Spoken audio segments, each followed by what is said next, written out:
KPK mengaku khilaf dan meminta maaf setelah penetapan tersangka kasus dugaan korupsi terhadap Kepala Badan SAR Nasional yang masih merupakan anggota TNI aktif. Seharusnya yang berhak menetapkan tersangka seorang anggota TNI aktif adalah polisi militer. Konon uang korupsinya mencapai 88 miliar dalam kurun waktu 3 tahun. Apa komentar Anda mengenai koordinasi yang terkesan buruk antara lembaga penegak hukum di Indonesia ini dan apa saran Anda? 633-9160 dan WhatsApp call 0816924924 kami buka untuk Anda. Kalau saya punya pandangan hukum kita ya bukan sekarang. Jadi orde lama sampai orde baru juga kacau. Bukan sekarang ya, soal sesuai umur saya. Cuma sekarang informasinya lebih maju, kelihatan tambah lagi demokrasi. Jadi kita kebablasan. Jadi apapun berani ngomong. Jadi nggak ada batasnya, nggak ada budaya timur lagi budaya Indonesia ya. Apalagi katanya Indonesia kan negara agama. Ayo semua buyar. Nah, gitu lah sekarang zaman udah isi demokrasi. Terima kasih. Sangat lucu ya. KPK itu mesti minta maaf ya. Kalau menurut saya namanya keadilan bukan hukum nih. Kalau hukum sih bisa dipermainkan. Kalau namanya keadilan siapapun juga, jabatan apapun juga, mau sipil, militer, suku, agama apapun juga, itu mesti sama Bu perlakuannya, keadilannya. Karena kan keadilan itu kayak dewa keadilan itu matanya kan ditutup, kupingnya ditutup. Jadi dia menggunakan mata hati dan suara hati gitu. Jadi nggak boleh mandang juga, walaupun dia bintang 3, bintang 4 sekalipun, tetap aja ditangkap, mandang siapapun gitu. Kalau Indonesia mau maju. Bahkan kalau perlu sila keadilan sosial itu jadi nomor 1, bukan jadi nomor 5, supaya jadi benar-benar itu rakyat Indonesia bisa hidupnya sejahtera dan makmur. Cuma kalau Pancasila itu dia selalu nomor 5, jadi nggak dianggap gitu. Makasih. Kalau saya mungkin lihatnya dari perspektif yang lain ya. Tapi yang diutamakan, yang paling penting adalah kasus ini sudah bisa ditersangkakan. Itu dulu yang penting.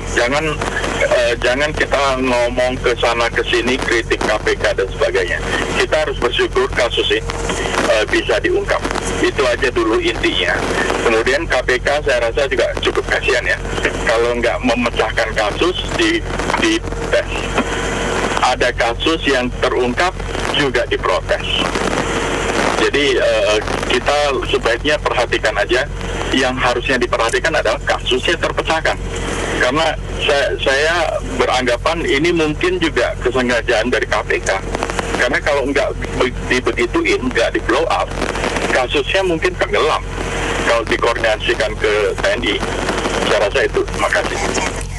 Paling menyalahkan, mengkritik itu salah sebenarnya. Jadi kalau kita lihat memang dalam proses penjernihan, ibaratnya Indonesia ini kan udah kayak comberan ya. Maaf nih kata-katanya agak ini kayak comberan ya, dihancurkan oleh Orde Baru, terus masa transisi nggak do nothing, harusnya 2004 10 tahun itu yang partai biru-biru itu kita menaruh harapan besar, malah dihancurin lagi, korupsi di mana-mana. Nah, baru setelah itu Pak Jokowi maju dan ini meletakkan fondasinya dan sambil bekerja dengan baik, dan itu kita lihat nyata gitu. Memang nggak ada suatu yang instan gitu menurut saya, tetapi kayak kasus KPK aja itu bisa membongkar dan membuka aib di Basarnas, itu udah bagus. Kalau masalah minta maaf hilaf itu biasa lah, lip service, kearifan lokal gitu loh. Jadi yang penting kita lihat dan kita dukung Pak Jokowi, dan berikutnya pun dia sebagai penasehat walaupun tidak jadi presiden untuk meletakkan poin-poin berikutnya gitu loh. Enggak lah, ini soal penegakan hukum KPK. Sebenarnya mereka ini kan lembaga-lembaga terhormat yang kita tahu ya. Kita tahu ini ada unsur permainan ataupun ada unsur yang yang koordinasinya itu memang tidak jahat, memang terjadi seperti unjuk kekuasaan gitu loh. Karena KPK lagi jadi sorotan nih, gitu. Jadi dia pengen unjuk gigi, gue bisa tuh menangkap ini, dia lupa gitu loh ya. Kalau ditangkapnya ini adalah ada strukturnya dengan tentara gitu loh. Jadi harus juga dikoordinasikan, itu yang kita ketahui. Saya rasa ini soalnya sebenarnya soal komunikasi, kondisi lembaganya aja kita jalan. Begitu aja. Kalau saya sih gini aja sih. Dia kalau KPK kan urusan adalah korupsi. Nah sekarang memang ini mau dia ngurusin. Ya saya bukan buruk sangka ya. Kong kan ada. Nah itu saya nggak buruk sangka. Nanti dia kayak seperti itu gimana? Ya untuk menyelamatkan korupnya sendiri, isinya ininya sendiri apa tuh lembaganya di sendiri, biar nggak kelihatan bisa aja. Menurut saya tuh misalnya kalau dia memang urusan korupsi ya udah KPK aja. Kenapa kalau dia tuh nanti ada melanggar yang lain yang kode etik daripada TNI ya itu silakan dia yang ini kan. Tapi kalau korupsi menurut saya ngapain dia KPK-nya minta maaf kayak begitu. Dari saya sekian.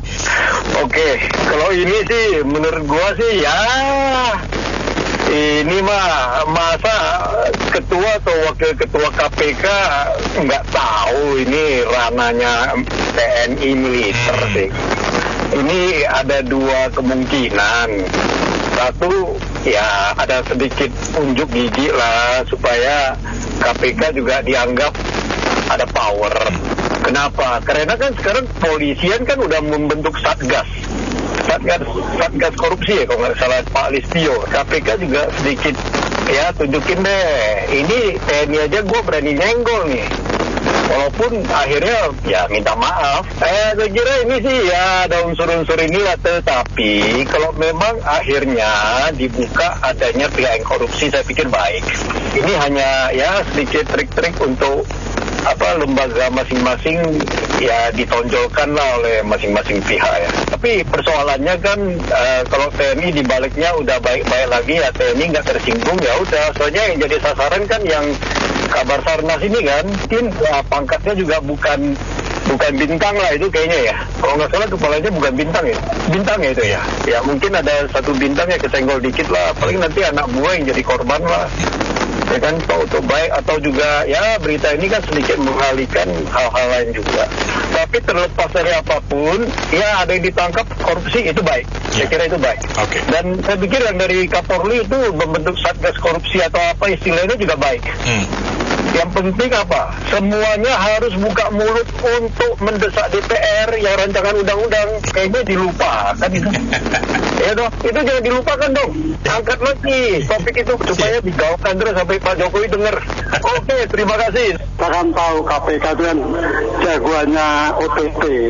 Jadi menurut saya sih bukan koordinasi yang buruk. Tetapi memang mungkin tidak ada koordinasi waktu OTT itu. Tapi kalau sudah ditangkap kan 1 kali 24 jam baru ditetapkan tersangka.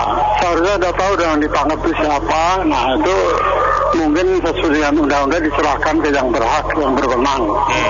Nah tapi saya tetap salut dengan KPK berani dia menangkap OTT jenderal. Cuman sayang kalau masalah Formula E, masalah Anies dia katanya takut di demo sampai dia ngadu-ngadu ke Menko Polhukam segala. Ini nggak tahu nih KPK caranya kerja gimana nih. Terima kasih. Aduh, ini kadang-kadang soal hukum ya memang saya kurang paham nih memang ya. Kadang-kadang polisi bikin satgas, kita terlalu banyak bikin organisasi lagi, nanti TNI bikin satgas lagi, nanti apalagi DPR bikin satgas, semuanya dibikin satgas korupsi. Ya sudah lah, satu aja misalnya KPK. Kalau perlu unsur TNI ada di situ gitu loh. Jangan yang tadi Basarnas aja ada unsur TNI kan. KPK mungkin harusnya ada unsur TNI-nya juga, nggak apa-apa kali ya. Bisa jadi kan gitu. Jadi ada TNI, ada Polri, ada jaksa kalau perlu di KPK gitu semuanya. Ya toh? Ada kalau perlu anggota DPR yang tentu ya semua yang sapunya yang bersih gitu. Pokoknya jangan pakai gitu-gitu lah, terlalu banyak ini ya, buang-buang bikin organisasi gitu kan buang-buang duit juga ya, anggaran lagi ya toh. Yang penting kerjanya dong, kerja itu ya, gitu aja. Saya cuma wonder ya, itu kalau anggota TNI itu jalan di jalanan di Indonesia ya, Jakarta, ibu kota Jakarta, dia berdasarkan hukum lalu lintas Indonesia gak sih? Tapi misalnya lampu merah dia terobos apa dia kebal gitu, tunggu apa dari militer gitu, polisi militer yang nangkap gitu kan, gitu loh. Itu analoginya ya. Jadi untuk korupsi ini emang ada divisi anti korupsinya di militer juga gitu kan. Justru ini minta maaf ini justru bikin lucu. Mendingan nggak usah minta maaf sih kalau menurut saya sih. Biar perang gitu loh antara jenderal yang benar dan tidak benar gitu loh. Ya karena makin dia minta maaf makin aneh gitu. Aduh, ini kan OTT. Masa pakai koordinasi? Koordinasi itu kalau kita mau bikin proyek, bikin rumah. Nah kalau OTT, kalau koordinasi ya nggak jadi, bocor sana sini. Saran kami ya mudah saja, tentara kembalikan ke barak, jangan dikasih pekerjaan di jabatan sipil kalau tidak mau tunduk pada aturan sipil. Jadi ya sudah, kembalikan aja ke barak, urusannya perang. Jadi ada perbuatan yang nggak benar ya diurus sama provos tentara atau polisi militer. Tapi jangan lagi ditaruh di jabatan-jabatan sipil. Demikian, terima kasih. Kita sudah bekerja dengan baik. Memang tugas KPK memberantas korupsi. Siapapun juga yang korupsi, itu porsinya KPK. Terima kasih. Pak Jokowi itu kan sebagai presiden ya, lebih tinggi dari TNI dan yang lain-lain ya. Dan Pak Jokowi itu didukung oleh seluruh rakyat Indonesia. Coba contoh Aquino tahun 86 di Filipina. Buktinya bisa tuh ngelawan si Marcos tuh, presidennya begitu lama yang korupsi, kekayaannya di Swiss semua disita ya. Cobalah Pak Jokowi jangan takut ya. KPK malah menangkap orang korupsi, so minta maaf sih. Itu nggak bagus menurut saya Bu ya. Jadi kayak presiden buluk gitu ya. Jadi karena tentang pejabat itu apa, kok jadi kayak kebal hukum gitu menurut saya ya.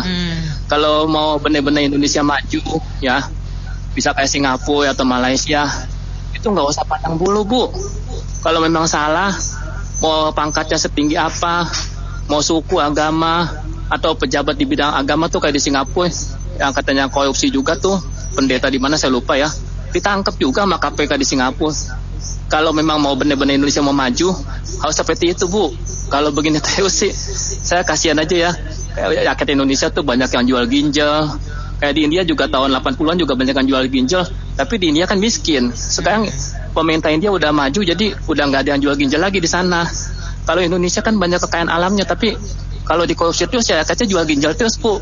Jadi kalau nggak mau rakyat Indonesia jual ginjal, Pak Jokowi mesti tegas. Yang korupsi dibabat habis gitu. Kalau korupsi itu koruptor itu harus dibasmi. Jadi saya sih menurut saya nggak perlu lah minta maaf ya. Mungkin sekarang ini rananya pejabat ABRI, jadinya harus ABRI yang melakukan pemeriksaan. Mestinya negara ini sekarang sudah nggak boleh begitu. Mau dia pejabat sipil, pejabat militer, pokoknya ada satu institusi yang berhak memeriksa, mau KPK atau Polri, harus begitu. Kalau tidak, ini kan jumlah 80 miliar kan bukan angka kecil sebenarnya. Ini yang baru kelihatan nih, belum lagi yang lain-lain tuh. Ya, jadi menurut saya mesti dirombak nih sekarang. Jadi nggak bisa lagi, ini militer harus polisi militer. Nah kalau polisi militernya melempem, nggak seperti KPK, bagaimana? Enak dong mereka, para pejabat militer, para korup gitu. Ya, makasih. Kalau menurut saya memang selama ini koordinasi antar lembaga atau antar kementerian dan pusat daerah kadang ya Pak, kadang terasa kurang begitu lancar, sehingga menyebabkan ya kadang sesuatu pemberitahuan masih menimbulkan sedikit banyak salah persepsi atau salah komunikasi. Itu memang dirasakan. Nah kita sebagai rakyat biasa aja, warga masyarakat biasa juga merasakannya. Apalagi hal-hal yang besar seperti itu. Ya menurut saya memang ya kalau kasus yang kali ini itu kan katanya OTT. Kalau OTT sih susah, itu kan susah untuk dikoordinasikan. Tetapi maksudnya sehari-hari ya atau mingguan, bulanan itu komunikasi antar lembaga, antar kementerian itu, pusat daerah itu memang harus dilakukan agar menghilangkan ya hal-hal yang kurang lancar seperti ini bisa dihindarkan agar tidak terjadi sesuatu kasus lalu sudah ditindak lalu disalahkan bahwa ini miskomunikasi atau bukan wewenangnya gitu. Saya pikir kalau begini situasinya, kalau saran dari saya berarti oknum militer aktif ya, itu personel militer aktif, baik TNI, baik Angkatan Udara, Angkatan Darat, Angkatan Laut, ya tidak diperbolehkan saja untuk memegang jabatan-jabatan di institusi sipil. Kenapa? Karena ternyata ada semacam persepsi pembenturan. Kan dia militer aktif, pangkatnya kolonel, pangkatnya brigjen, dan seterusnya.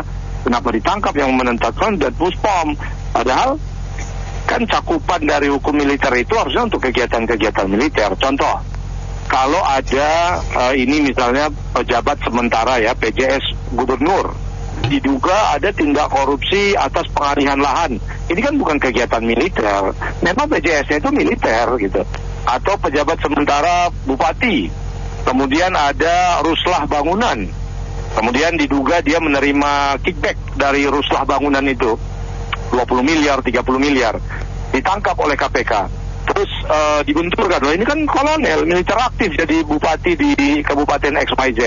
Kenapa begini sembarangan menangkap ya? Kalau begitu, semua militer aktif yang saat ini sedang bertugas di institusi sipil dan kegiatannya bersentuhan dengan aktivitas-aktivitas sipil, bukan aktivitas militer, maka dibalikkan aja kembali ke TNI Angkatan Darat, Udara maupun Laut, supaya dia jangan berpotensi tertangkap oleh hukum sipil seandainya ada melanggar hukum sipil, termasuk dalam hal ini korupsi KPK gitu. Jadi semua yang sedang menjabat saat ini dikembalikan aja ke TNI lagi. Karena takut kalau suatu saat ada kegiatan sipil yang dia diduga bersalah malah nggak bisa ditindak, jadi kebal hukum dong kalau begitu. Itu pada benarnya juga orang militer ya diserahkan ke militer. Cuman sedikitnya KPK juga harus berkoordinasi seperti Bapak bilang sebelumnya bahwasanya ada militer pegang jabatan sipil. Nah itulah harusnya ada koordinasi juga, jangan istilahnya sedia setelah hujan baru ada payung gitu loh. Jadi saya lihat di sini KPK-nya kurang dewasa, kurang koordinasi. Ini siapa yang kita hadapi nih? Terus permasalahannya apa? Selidikin dulu dan sebagainya. Ke depan harinya harusnya cemerlang, ya tidak bentrok dengan demikian tidak bentrok gitu. Jadi nggak istilahnya nangkap baru minta maaf. Harusnya kalau udah maju ya sudah tangkap. Bukan bermasalah harus tangkap itu bukan. Jadi lihat dulu keadaannya lah, maksudnya pantau. Ini istilahnya orang militer ya serahkan ke militer. Jadi koordinasi yang kurang di sini. Terima kasih. Iya, ini begini, Marsikal Madya itu di bintang 3 kan. Di atasnya masih ada lagi bintang 4. Panglima TNI. Di atasnya lagi ada Presiden, Panglima tertinggi. Dan Panglima tertinggi itu tidak hanya TNI, Polri, seluruh negara ini. Pimpinan tertingginya Presiden. Presiden pun kalau korupsi itu melanggar hukum, berlaku azas, equality before the law. Presiden pun kalau korupsi ya harus diadili. Jadi kepada semua anggota TNI mohon maklum gitu. Udah itu masalah korupsi. Korupsi ini ya itu tadi, presiden pun harus diadili, panglimanya di atasnya dia pun harus diadili kalau korupsi. Jadi nggak perlu KPK minta maaf. Jadi ini persoalan rangkap jabatan ini yang harus dianulir ini. Jadi ditangkap itu bukan sebagai TNI, dia sebagai Ketua Basarnas, lembaga sipil. Semoga bisa dipahami, dimaklumi. Terima kasih. Ini saya sih ingin memberikan kata-kata aja. Saya bingung juga ya, kenapa KPK sampai bisa bilang minta maaf dan dia hilaf gitu. Harusnya kan sampai KPK kan untuk meriksa orang yang koruptor ya, yang korupsi ya. Kenapa bisa dia mengatakan begitu? Minta maaf dan hilaf. karena apa dia salah tangkap atau dia salah bagaimana, mestinya tuh dijelaskan ke publik gitu. Jadi publiknya biar tahu kenapa kesalahan di mana gitu. Apa kerja KPK ada kesalahan atau bagaimana? Kan katanya kalau hukum tuh tajam ke atas, bukannya tajam ke bawah aja gitu. Jadi nih sebagai rakyat biar tahu gitu. Sedangkan KPK kan yang diagung-agungkan oleh rakyat untuk menghukum yang koruptor. Ini kalau kayak begini, jadi rakyat jadi bingung gitu. Yang kecil bisa tertangkap, kenapa yang besar bisa kena benturan begitu? Terima kasih, itu aja sih, Bu. Oh, jadi kembali lagi kita harusnya belajar yang dulu kan pernah kejadian kayak gini, tapi dulu etika tata kramanya ada ketua KPK-nya itu. Nah ini kembali lagi kita bilang ini merasa saya punya kuasa tanpa pandang bulu, tanpa ada tata krama. Harusnya kerjasama yang baik itu harus dijalin, dilanjutkan. Jangan mentang-mentang saya penguasa, saya mengatur segala-galanya, siapapun saya ini tanpa TDA aling-aling. Ya itu kembali lagi kerjasama, duduk bersama, jangan menunjukkan bahwa saya lebih, mentang-mentang saya lepas dari ini. Jadi kembali lagi coba tunjukkanlah kepada rakyat ini melihat rekor mereka, kinerja mereka, basic mereka, apa yang mereka kerjakan selama ini, ya kan. Jadi kembali lagi mereka digaji oleh rakyat, jangan sampai rakyat dikecewakan kayak begini. Kembali lagi TNI itu mereka itu menjaga marwahnya negara Indonesia ini. Dulu itu ada kasus kayak begini juga, tapi tata kramanya ada. Seorang pemimpinnya itu mereka tata krama etikanya itu ada. Nggak ada menunjukkan bahwa saya lebih kuat, saya lebih ini. Jadi kita sebagai rakyat jelata ini melihatnya bagaimana ya? Mereka sudah digaji oleh rakyat, tapi kinerja mereka itu wow. Kalau menurut saya di zaman pemerintahan Jokowi, terutama di periode kedua ya, untuk penegakan hukum sangat buruk. Di samping koordinasinya tidak ada, hukum tajam ke bawah, tumpul ke atas. Lalu sepertinya MUI itu lebih berkuasa daripada pemerintah. Saya juga bingung ya. Seperti kasus Ponpes Al Zaitun itu, saya sih sering ngikutin ya di YouTube. Itu sudah 20 tahun lebih, kenapa kok perkaranya baru sekarang? Dan lagi banyak pejabat-pejabat yang dulunya berkontribusi di Al Zaitun ya, lalu seperti tebang pilih minoritas dikriminalisasi oleh seperti kayak Panji Gumilang yang istilah kata baik ke semua agama dikriminalisasi, padahal dia juga Islam ya, dikriminalisasi. Saya juga bingung loh, kenapa coba deh pemerintah koreksi diri ya, kok kayaknya Wapres lebih berkuasa daripada presidennya. Terima kasih. Kalau saya merasa KPK ini pimpinan sekarang ini urat malunya sudah putus. Kalau menurut saya sudah ada kesalahan, harusnya dia lepas letak jabatan harusnya. Kalau sudah gini kan yang kasihan ini ya bawahnya seperti wakilnya. Menurut saya udah ketua KPK ini nggak pandang jabat. Kalau udah di Jepang udah malu dia langsung lepas jabatan, udah pulang kampung. Kalau ini memang urat malunya putus, dia nggak berani keluar. Mana berani dia keluar ngomong apa-apa, nggak berani. Dia cuman ini aja, sampai akhirnya kasihan yang bawahnya, dia yang ambil hasilnya, bawahnya yang kasihan ini. Udah, terima kasih. Terima kasih Pak Wijaya. Pak Tono, selamat pagi. Ya, selamat pagi. Silakan. Saya kira yang perlu ditinjau lagi adalah pejabat sipil, ya, institusi sipil, birokrasi, tetapi dijabat oleh militer. Nah ini misalkan seseorang militer menjabat Menteri Dalam Negeri misalkan, terus tersandung kasus korupsi, apakah KPK tidak boleh mengadili dia, nggak boleh menangkap karena dia militer? Jadi dilematik. Jadi itu yang harus diluruskan oleh pemerintah ya. Terima kasih. Oke. I think kok KPK sepertinya nggak harus minta maaf loh. Karena tugas OTT itu kan memang tugas KPK. Mengapa? Kalau tidak ada KPK, tidak ada itu OTT di anggota TNI yang melakukan korupsi. Dan untuk penetapan tersangka itu kan biasanya sudah ada 2 alat bukti yang cukup untuk menetapkan tersangka. Dan saya pikir justru yang harus minta maaf itu TNI sendiri kepada rakyat.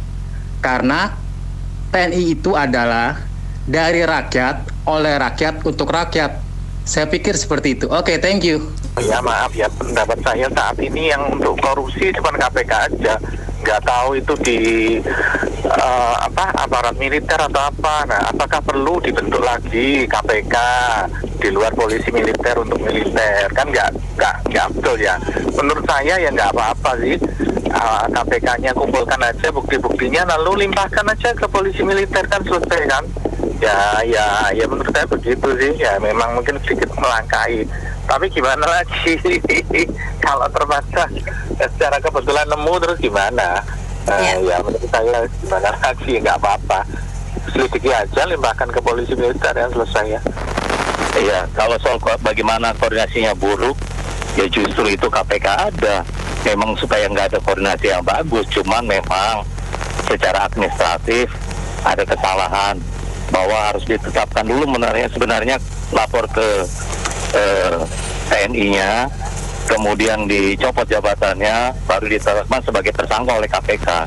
Cuman itu aja, tapi kalau sesuai dengan judulnya, memang koordinasi harus buruk, makanya harus ada KPK. KPK kan justru tidak ada koordinasi. Makasih. Saya mau nanya, kalau memangnya ada bukti, bukannya KPK-nya hebat? Bingung jadi. Kalau memang ada bukti gitu, Pak, mestinya dia hebat, siapa aja dia tangkep, nggak pandang bulu, Pak, namanya koruptor. Oke deh, makasih ya. Oke, baik, terima kasih. Baik, terima kasih banyak karena mitra bisnis yang sudah beropini untuk Businessman Opinion. Saya Nena Amelia.